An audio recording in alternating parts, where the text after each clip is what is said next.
El Señor esté con vosotros. Lectura del Santo Evangelio según San Lucas.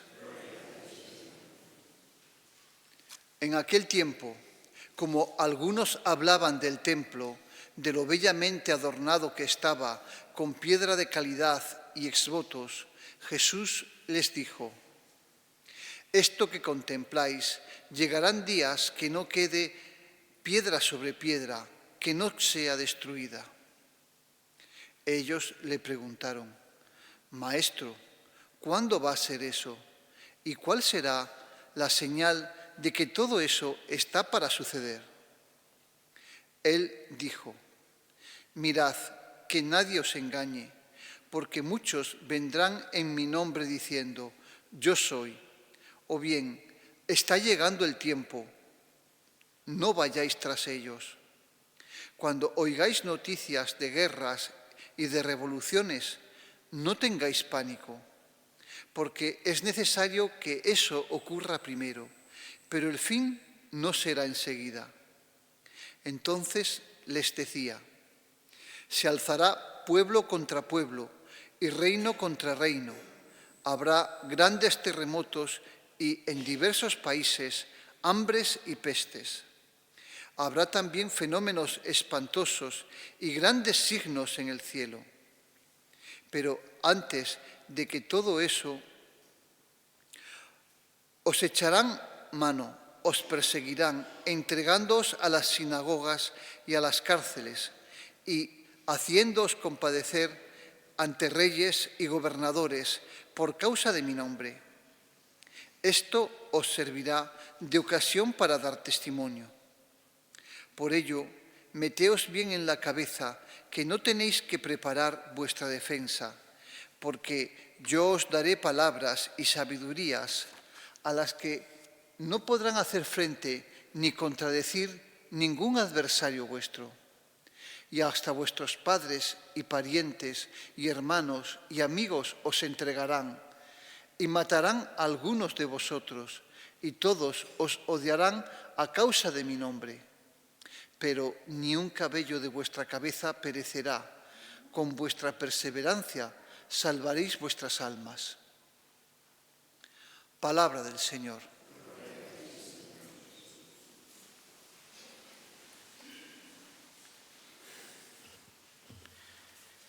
Como veis, estamos finalizando el año litúrgico. El próximo domingo será la festividad de Cristo Rey y es el último domingo del tiempo ordinario. El año tiene 52 semanas. 34 pertenecen a esa denominación de tiempo ordinario. Las otras 18 se las reparten entre el Adviento, la Cuaresma y la Pascua. Bien, y durante el año vamos repasando y siguiendo y escuchando la palabra de Dios para imitar a Jesucristo, que es de lo que se trata, para vivir como hijos de Dios. Y podemos avanzar. Por eso cada año volvemos otra vez a coger el camino de Jesús, y volvemos otra vez a repasar su vida. Estamos en los momentos finales y, como veis, las lecturas nos preparan para ello. Son de lo que se llama el discurso escatológico. Esa palabra, escatológico, viene del griego, eschaton, final, los momentos finales, las ultimidades. Y está en lenguaje apocalíptico, que quiere decir revelador. Se nos revela de una forma apocalíptica, pues algo importante, que Dios tiene la última palabra. Por eso este discurso, que parece que así un poco trágico, acaba diciendo: y veréis al Hijo del Hombre. O sea que el final no es la catástrofe, el final es el encuentro con Dios. Y de eso se trata, de prepararnos para ese encuentro con Dios. Y lo que pase antes, que pasarán muchas cosas, pasarán persecuciones, habrá guerras, habrá pestes, que no nos hagan pesimistas y que de alguna manera nos defrauden, sino que nos pongan en vilo, que nos tengan, iba a decir, que nos dé coraje, que seamos perseverantes, que seamos vigilantes para saber discernir, interpretar y leer bien la historia, los signos de los tiempos. Y para, en estos tiempos a veces difíciles, como podemos interpretar el nuestro, cada generación tiene siempre el convencimiento que su tiempo es un tiempo más difícil que los anteriores. Bien, puede ser, pero todos tenemos, cada uno pasa lo que pasa, ¿no? Y en este momento el Señor nos quiere infundir coraje, entusiasmo, fortaleza, para ser perseverantes, para no claudicar. Es de lo que se trata en este aspecto. Mirad, Jesús está en el templo de Jerusalén. Y el templo de Jerusalén en el tiempo de Jesucristo era una maravilla.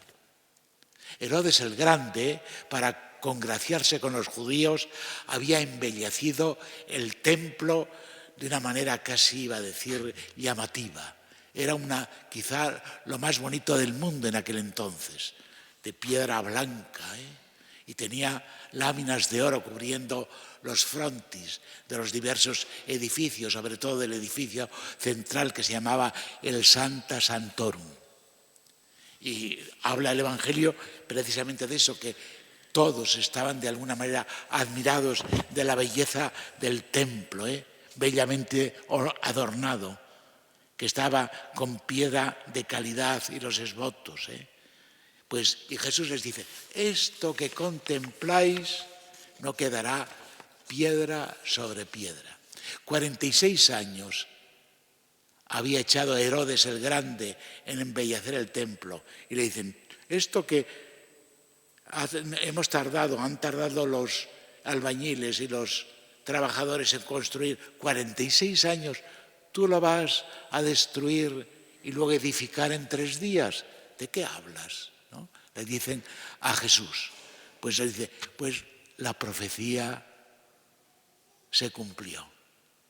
El 29 de agosto del año 70, Tito y el ejército romano incendiaron el templo y destruyeron aquella maravilla que no dejaron casi piedra sobre piedra. En la hoja tenéis un poco el estado actual del templo y en el fondo se ve la mezquita dorada, que es precisamente lo que no soportan los judíos, que en la gran explanada del templo hay 2 mezquitas. La mezquita dorada, que dicen que desde allí subió Mahoma al cielo, y la de Al-Aqsa, 2, no una, 2. Y el templo totalmente destruido. El 29 de agosto fue trágico aquello. Posiblemente el ejército romano mató a 1 millón de judíos. 6.000 fueron quemados en el templo. Esto lo describe Flavio Josefo. Digo esto porque la historia nuestra, yo pienso que muchas veces se piensa que es una fábula que nos hemos inventado los curas a lo largo de los años, ¿no? Y es una historia, es la historia de Dios con el hombre, con los hombres, ¿no? Que ha elegido un pueblo, y el pueblo tiene esa historia donde Dios se nos va revelando y donde los que venimos detrás debemos de saber interpretar para leer nosotros la vida hoy. Por eso yo repito muchas veces que el Evangelio para la vida. Porque Jesús después dice, no quedará piedra sobre piedra. Cuando leía esto y repasaba la historia en Flavio Josefo, me acordaba de este templo donde estáis. El templo de Jerusalén fue destruido el 29 de agosto del año 70. Este templo de San Pedro fue destruido el 24 de agosto de 1936. Y naturalmente fue reconstruido después y espero que el lunes podamos comenzar la restauración de la torre que, como os dije en el último sábado, el sábado pasado, os dije que tiene un deterioro importante y pondrán una gran grúa para ver cuál es su estado y poder hacer el proyecto de restauración. Bien, pues además de eso predice Jesús persecuciones, reino contra reino, enfrentamientos. Bien, las dos cosas también se han cumplido. La primera persecución no dejó ningún apóstol allí, en Jerusalén. Todos tuvieron que salir y, iba a decir, del mal el bien. Al final, los apóstoles, cada uno fue a una parte del mundo en aquel tiempo conocido y fundaron comunidades y se extendió el cristianismo. Pedro y Pablo acabaron en Roma, en la capital del imperio, y realmente pronto hubo un gran crecimiento de los cristianos, de la cristiandad, ¿no? Bien. Pero desde entonces ha habido persecuciones a los cristianos, sobre todo son en África, ¿no? El Papa Francisco dijo en uno de sus últimos homilías, dijo que realmente aquel año casi había habido más mártires que en las mismas persecuciones de los 3 primeros siglos en Roma. La persecución va con el cristianismo también. De alguna manera, pues no permiten, hay hombres que no permiten que nadie esté por encima de ellos. Son los number one, ¿no? Y naturalmente no admiten a Dios, ni admiten siquiera que nadie reconozca a Dios. Y eso lo estamos viendo hoy. Y no digamos, mirad, hay momentos críticos también en la historia. Todavía después de la Segunda Guerra Mundial se creyó que ya no habría más guerras y sin embargo vino primero la Guerra Fría con las armas nucleares. La ciencia trae progreso para el mundo, pero trae también naturalmente pues armas que pueden destruirla. Los avances, las técnicas, ahora estamos con la inteligencia artificial. ¿Qué sucederá también? Si cogéis el periódico, todos los periódicos casi diariamente traen, porque realmente supone un avance, pero también podemos utilizar las cosas en contra de la humanidad, y es un poco el miedo que se tiene. La energía nuclear ha hecho avanzar el mundo, pero puede también asolar el mundo. Luego estamos con el cambio climático ahora, la segunda crisis importante, el cambio climático, ¿no? No somos capaces todavía de cuidar esta casa común, ¿no?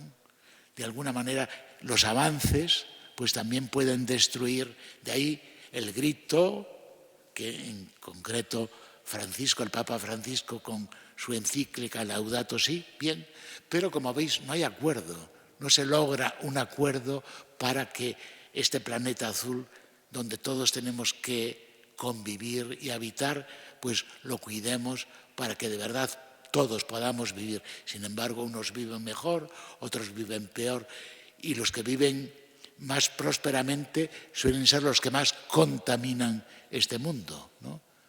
Fijaos en el mundo desarrollado, pues qué es lo que expele realmente fruto del trabajo, de la producción, de las fábricas, de los humos. Bien, pues el cambio climático, que hay también debate.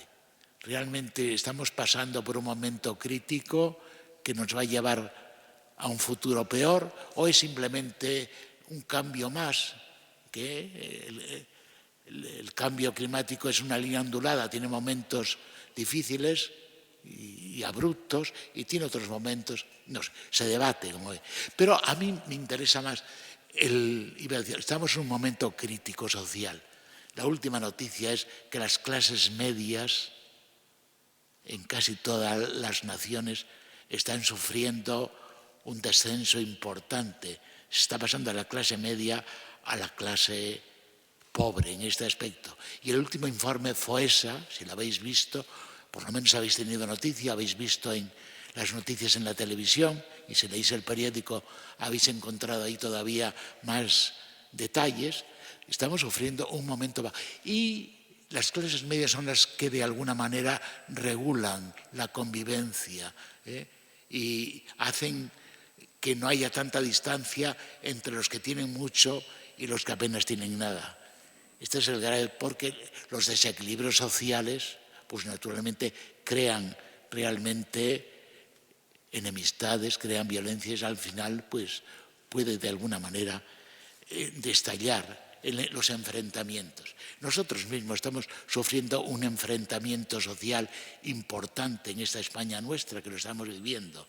En la misma Iglesia, después del concilio se pensó que era la gran aventura y vendría tiempos realmente de fervor y de vivencia evangélica. Ya veis, estamos pasando también una crisis en la Iglesia importante. Ahora viene Rosalía con sus cantos y nos hace preguntarnos cómo vivimos, ¿no? Si realmente Dios está en nuestra existencia. Pues todo esto, bien. Este es el mundo que vivimos. Y para este mundo Jesús nos recomienda, que es a lo que voy, Jesús no es trágico, ni es profeta de calamidades, al contrario, dice que tenemos que afrontar estos tiempos primero con sabiduría, con vigilancia y sabiduría. No dejarnos engañar, habla precisamente. Hay muchos mesías que se presentan, que creen ellos que tienen todas las soluciones del mundo, son los autócratas que nos ha tocado vivir en este tiempo, ¿no? Primero, la sabiduría, saber discernir. Segundo, es el tiempo del testimonio. Ahora es cuando de verdad, en los momentos críticos, tenemos que decir que somos realmente seguidores de Jesucristo. Y tercero, la perseverancia.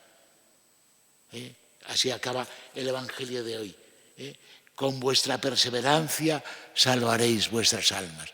Es el momento de decirle al Señor, aquí nos tienes, somos tus hijos, somos tus seguidores, somos tus discípulos, en los días favorables y en los días desfavorables. Somos tus discípulos siempre, y ahora en estos tiempos críticos es cuando hay que dar la talla, es cuando hay que decir de verdad lo que somos. En los tiempos críticos es cuando de verdad los grandes santos han sabido dar un testimonio y también de alguna manera arrastrar detrás de sí a muchas personas. Si estudiáis la historia de la Iglesia, en los tiempos críticos es donde ha habido más florecimiento de la santidad en el sentido genuino de ser testigos de Jesucristo. Pues estamos a final de año, hay que encender las luces del futuro y vernos en ese futuro no claudicando, no siendo engañados, sino todo lo contrario, siendo testigos. La historia está en las manos de Dios y veréis al Hijo del Hombre. Dios tuvo la última palabra creadora y tendrá la última palabra de la historia. Y la última palabra de la historia es de salvación.